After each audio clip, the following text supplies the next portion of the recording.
दोस्तों, देश हो या ऑर्गेनाइजेशन, हर किसी का एक लॉन्ग टर्म एक शॉर्ट टर्म गोल होता है। और उसी शॉर्ट टर्म गोल और लॉन्ग टर्म गोल के चलते कोई देश डेवलप होता है या वो शायद पीछे रह जाता है। अगर हम बात करें चीन की, तो दोस्तों चीन हमसे 2 साल बाद आज़ाद हुआ था और चीन की जीडीपी 1970s तक बांग्लादेश और भारत से भी काफ़ी पीछे हुआ करती थी। मगर दोस्तों चीन ने अपना लॉन्ग टर्म गोल बनाया और उसी को अपने फोकस में रखा। और दोस्तों 40 साल बाद 2010 आते आते चीन की इकोनॉमी भारत को काफ़ी पीछे छोड़कर 5 गुना ज़्यादा जीडीपी हो गई थी उनकी age compared to India. And दोस्तों इसी के चलते आज आपने देखा होगा कि टैरिफ वॉर में आज चीन अमेरिका को भी आमने सामने की टक्कर दे रहा है।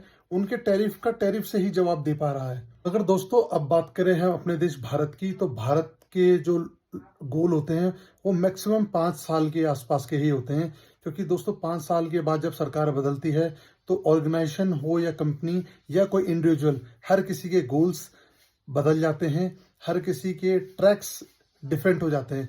क्योंकि दोस्तों जब 5 साल के अंदर कोई कंपनी या कोई इंसान किसी फील्ड में सेट होने लगता है, अपने आप को डेवलप करने लगता है, तो 5 साल बाद जब गवर्नमेंट चेंज होती है, उसकी पॉलिसीज, उसके टैक्सेशन, उसकी सब्सिडी चेंज होने के कारण या उसका फोकस किसी और सेक्टर में होने के कारण दोस्तों वो सेक्टर धीमे पड़ जाते हैं, उनकी रफ्तार धीमे पड़ जाती है। एंड इसी के चलते दोस्तों भारत के मैक्सिमम प्रोजेक्ट दोस्तों डिले हो जाते हैं या वो क्लोज करने पड़ते हैं। तो आप इससे जान पाते हैं कि भारत के प्रोजेक्ट्स या भारत की इकोनॉमी इसीलिए कंपाउंडिंग नहीं कर पाती है, क्योंकि उसके मैक्सिमम जो ड्यूरेशन है किसी भी काम को करने की, वो मैक्सिमम 5 साल है। दोस्तों गवर्नमेंट चेंज होते ही सारे परसेप्शन उस ऑर्गेनाइजेशन, उस प्रोजेक्ट के लिए चेंज होने लगते हैं। दोस्तों इसी के कारण वह प्रोजेक्ट अगले 5 साल के लिए फिर से लटक जाते हैं। और इसी बात से आप जान पाएंगे कि लॉन्ग टर्म गोल कितना इंपॉर्टेंट है किसी भी देश की ग्रोथ के लिए।